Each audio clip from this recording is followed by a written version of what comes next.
दोस्तों नॉमिनेशन का task complete हो चुका है और फाइनल जो लिस्ट है जिस पे मोहर लग के आ चुकी है वो हमारे पास आ चुकी है। दोस्तों सबसे पहले ये बता देता हूँ आपको कि कौन कौन नॉमिनेट हुआ है। दोस्तों अनएक्सपेक्टेड, रजत दलाल, श्रुतिका और चाहत पांडे, ये तीन नाम हैं, सिर्फ और सिर्फ तीन नाम 9 में से जो कि नॉमिनेट हुए हैं। इसका मतलब सीधा सीधा 6 नाम जो बाकी के हैं वो टॉप 6 में एंटर कर चुके हैं। बहुत बड़ी बिग ब्रेकिंग न्यूज़ यही है अभी की। ये सब हुआ कैसे? इतना आसान नहीं था। ये जो इतने लोग अंदर जा चुके हैं टॉप 6 में, इनके लिए ये सफ़र आसान नहीं था। और ये तीन जो नॉमिनेशन में पहुंचे हैं, ये पहुंचे कैसे? कोई किसी ने इनको नॉमिनेट किया?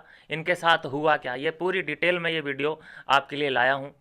दोस्तों टास्क का नाम था टाइम का तांडव। जैसा कि हर बार देखा जाता है, इस वक्त पे ये क्रूशल टाइम होता है और यहीं पे वो एक टाइम का तांडव, टाइम के हिसाब से एक टास्क को बनाते हैं।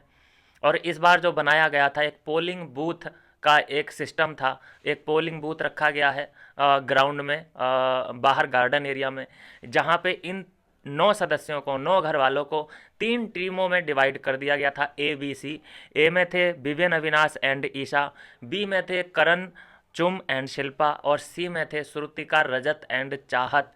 तो ए टीम जीत गई, बी टीम जीत गई। मतलब उनकी जो टाइमिंग थी वो 15 मिनट के आसपास थी। 15 मिनट रहे हों या फिर 20 मिनट रहे हों, एक टाइम दिया था बिग बॉस ने, 15 मिनट होगा या 20 मिनट होगा, तो उस टाइम के वो आस पास थे। लेकिन उस टाइम के जो दूरी पे पाई गई वो टीम थी सी, और वो उस टीम में थे रजत दलाल, चाहत और श्रुतिका। दोस्तों टास्क ऐसा था कि तीन का ग्रुप है, तो तीन में से एक आदमी पोलिंग बूथ के अंदर जाएगा और वो बातचीत करता रहेगा, और उसको लोग बाकी के जो ग्रुप के हैं, घर वाले हैं, वो उसे डिस्ट्रैक्ट करेंगे, उसे परेशान करेंगे। और बाकी जो दो लोग हैं इधर, जो बाहर बैठेंगे बूथ से, वो काउंट करेंगे, बहुत अच्छे से 1 2 3 करके काउंट करेंगे 15 मिनट तक।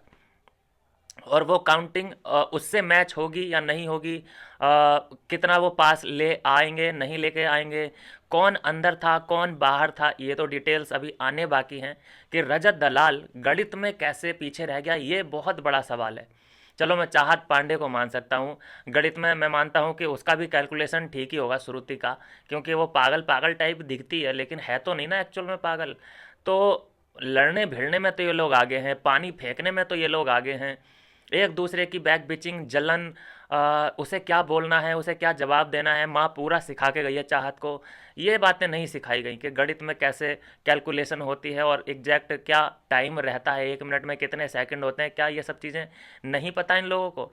और ये तो पॉलिटिशियन रह चुकी है चाहत पांडे, जिस एरिया से खड़ी हुई थी, तो इसका तो साक्षर होना, इन सभी कॉमन सेंस, ये बिल्कुल कॉमन सेंस वाली बातें हैं। आपने देखी होगी इसकी गणित कई जगह पे ये फंसी है गणित के मामले में।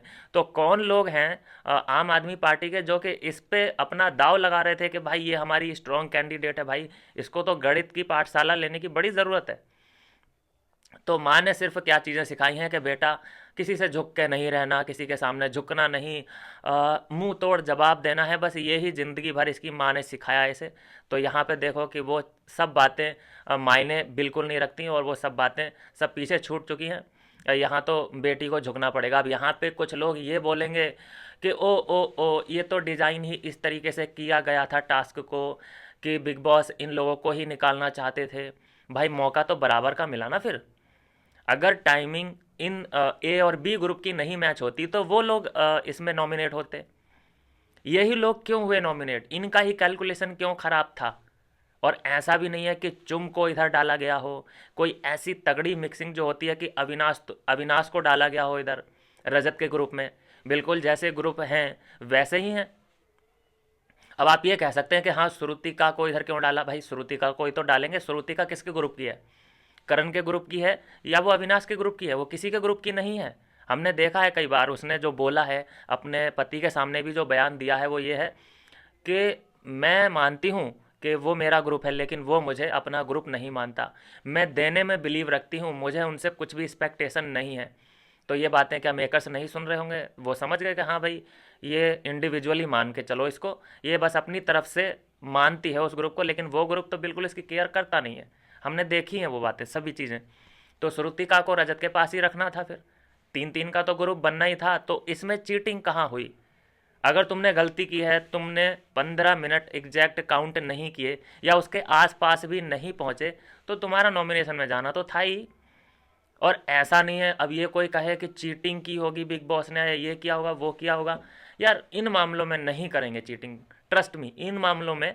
और वोटिंग के मामलों में जो होता है कि हो सकता है वोट पढ़ते किसी को ज़्यादा पढ़ते हों लेकिन बिग बॉस वाले कम बताते हों, ऐसा नहीं होता है। ये एक लीगल इशू है और ऐसा इलीगल काम नहीं करेंगे बिग बॉस। अगर उन्हें लगेगा कि हाँ भाई मेरे चहेते को वोट कम मिल रहे हैं, तो वो उस बार नो इविक्शन वीक रख देंगे, लेकिन चीटिंग नहीं करेंगे। फेवरेटिज्म दिखाएंगे लेकिन चीटिंग के थ्रू नहीं, बायसनेस के थ्रू दिखाएंगे। तो यहाँ पे रजत दलाल की गणित फेल होती हुई नज़र आ रही है। समझना बस बाकी ये रह गया है कि पोलिंग बूथ के अंदर कौन गया था और बाहर काउंटिंग करने के लिए कौन बैठा था, क्योंकि जो पोलिंग बूथ में गया है उसी का टास्क ही लग रहा है मुझे। बाकी जो 2 मेंबर हैं वो तो बाहर बैठेंगे, वो काउंट करेंगे कि क्या करेंगे, ये समझना भी पड़ेगा। और ये सब अपडेट धीरे धीरे करके हमारे पास आएगी। तो ये है दोस्तों कि विपिन, अविनाश, ईशा और करण, चुम, शिल्पा, ये 6 लोग हैं जो कि सीधे सीधे बच चुके हैं और ये टॉप 6 में जा चुके हैं। और जो नॉमिनेट हुए हैं वो श्रुतिका, रजत एंड चाहत। अब इसमें भी अगर मैं इविक्शन की बात करूं तो ये तो हम कई दिनों से, मतलब जब से रजत गया है तभी से हम ये अनुमान लगा रहे हैं। और जो गुंडागर्दी वाला खेल दिखाया रजत ने, आप मतलब ये तो मैं कहूँगा कि कंट्रीब्यूशन तो 100%, 100 में से 100 अंक रजत दलाल को जाते हैं। लेकिन शुरू में आप देखिए कि उसका बिहेवियर क्या था। जो गुंडागर्दी वो बाहर से लेके गया था वो अंदर उसने की है। तो अब शरीफ बन गया है वो, अब सुधर गया है, तो उन सब चीज़ों को नज़रअंदाज कर दिया जाए क्या? अगर कोई कहे कि हाँ भाई अब तो ये सुधर गया है तो पहले की सब चीज़ें माफ़ कर दी जाएं, नहीं होता भाई साहब, ऐसा नहीं होता। क्योंकि गलती करने के बाद, इतनी बड़ी जब गलतियाँ हो जाती हैं तो जो जो होते हैं ना मुजरिम वगैरह जो होते हैं, वो कहते हैं कि साहब अब नहीं करूँगा, मैं आंसू बहा देता हूँ, ये कर देता हूँ, वो कर देता हूँ। लेकिन उसके बाद भी उसे सज़ा तो मिलती ही है, क्योंकि गलती की है, सज़ा मिलनी है। और वो सब वीडियो को ठुकराया नहीं जा सकता जो सोशल मीडिया पे तैर रही हैं। जो इसने साइड मारी है, जो उस लड़के को मुर्गा बना के रोड पे चलाया है, क्या वो इन ये जो रोया रजत दलाल अभी अपनी माँ के आंचल में, ये सब रोना धोना देख के क्या उनको नज़रअंदाज किया जा सकता है? ऐसा कानून कहीं नहीं है। ऐसा कानून मानता ही नहीं है कि तुम कुछ भी करो और लास्ट में रो के दिखा दो, तो ऐसा नहीं होता है। तो मैं यहाँ पे बोलूँगा कि कंटेंट जो दिया है उसमें से 100 में से 110 नंबर हैं रजत दलाल को, लेकिन कंटेंट की क्वालिटी क्या थी? और दूसरी बात कि एल्विश आर्मी, एल्विश यादव के ग्रुप से आता है रजत दलाल, तो वो आपको हिस्ट्री तो पता ही है। कटारिया के साथ क्या हुआ, कटारिया के साथ क्या हुआ, विशाल के साथ क्या हुआ था, और एक और थी लड़की जिसका नाम था शिवानी, उसके साथ क्या हुआ था। ये सब वोट आउट किए गए थे, तो कम से कम वो वोट आउट तो किए गए थे। यहाँ तो नॉमिनेशन है, नॉमिनेशन होगा ना, ये तो नॉमिनेट हुए हुए हैं। अब इनमें से अगर ये आगे जाके सिनेरियो बनता है कि घर वाले वोट आउट करते हैं, तो हम अनफेयर बोल सकते हैं, लेकिन अगर ये तीनों नॉमिनेट हैं और जनता के वोट के आधार पे निकलते हैं, तो आज चाहत की मम्मी ने सीना ठोक के बातें कह दी हैं कि अगर जनता के वोट के हिसाब से निकलेगी हमारी चाहत पांडे तो ठीक है, ना तो मेकर्स में इतो दम ना है कि हमारी बेटी को ऐसे जनता के वोट के आधार पर वो निकाल दें। जनता कभी निकलने देगी ही नहीं, चाहत पांडे की इतनी फ़ैन फॉलोइंग है। उसकी माँ ने अभी अभी दिया है इंटरव्यू, तो फिर ठीक ही है ना, फिर फैसला हो जाएगा। श्रुतिका, रजत एंड चाहत, ये लोग नॉमिनेट हैं। तो यहाँ पे मुझे दिख रहा है कि 2 लोग का इविक्शन होना तय है। इस मिड वीक में हो सकता है 2 लोगों का इविक्शन, और अगले हफ्ते तक एक का और होना है। अब ये नहीं कहा जा सकता कि इसमें रजत दलाल फंस जाएगा इविक्शन में। नॉमिनेशन में आ चुका है, कोई बात नहीं। अब ये कहना जल्दबाजी होगी कि रजत दलाल को ये लोग निकालना चाहेंगे। हो सकता है कि टॉप 5 करा दें उसको, उसके बाद निकाला जाए, लेकिन चांस तो हैं कि रजत दलाल को ये लोग नहीं एक्सेप्ट करेंगे, उसे नहीं पचा पा रहे। क्योंकि अगर वो टॉप 5 में चला जाता है तो फिर बड़ा मुश्किल हो जाएगा इन लोग को मतलब कैसे निकालेंगे उसको। उसकी फ़ैन फॉलोइंग सिर्फ उसी उसी की नहीं है, पूरी यूट्यूब कम्युनिटी उसके लिए खड़ी है। आपने देखे होंगे मीटअप, चक्का जाम हो गया था। और उसके बाद होता क्या है, टॉप 5 में जाने के बाद तो फिर नॉमिनेट सबको करेंगे बिग बॉस, ऐसा तो है नहीं कि किसी एक को करेंगे। तो अगर रजत दलाल का शिकार होगा तो टॉप 5 में जाने से पहले ही पहले कर लेंगे।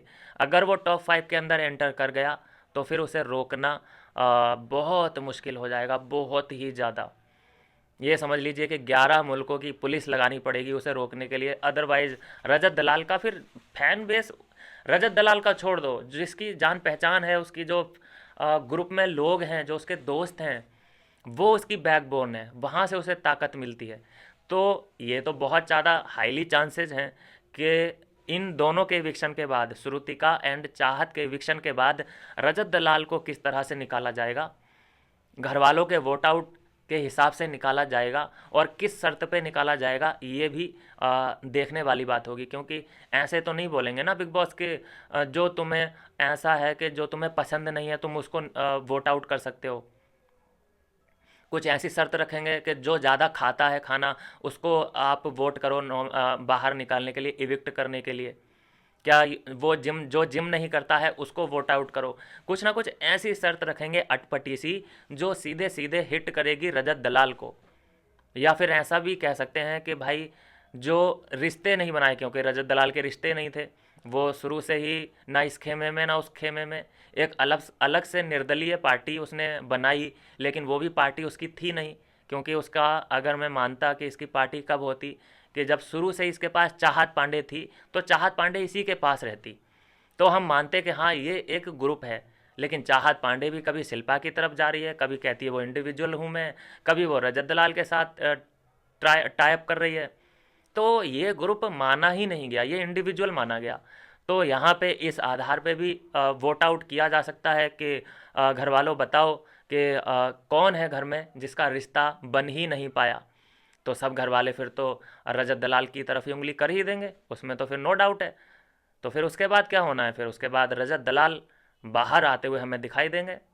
गया सब, जितना भी कंटेंट दिया था, इतना मारपीट गाली गलौच वो सब जो किया था वो सब रखा रह जाएगा। तो यह है दोस्तों अभी की कहानी। 3 लोग जो नॉमिनेट हो चुके हैं, रजत दलाल, श्रुतिका एंड चाहत पांडे, और बाकी टॉप 6 में विवियन, अविनाश, ईशा और शिल्पा, चुम एंड करणवीर, ये लोग टॉप 6 में प्रवेश कर चुके हैं। जो टॉप 6 में पहुंच गए हैं उनके लिए कॉन्ग्रेचुलेशन, सिर्फ चुम और करण को छोड़ के, क्योंकि ये डिज़र्व मेरे हिसाब से नहीं करते। बाकी विवियन को कॉन्ग्रेचुलेशन, अविनाश को, ईशा को, शिल्पा को भी चलो कह देते हैं, कोई बुरा नहीं किया उसने। मतलब ठीक है, उसका गेम जो था वो था, लेकिन वो किसी के बारे में इतना गंदा नहीं सोचती थी, तो ठीक ही है वो। तो फिर उनके लिए भी कॉन्ग्रेचुलेसन। मिलता हूँ दोस्तों नेक्स्ट वीडियो में नई अपडेट के साथ।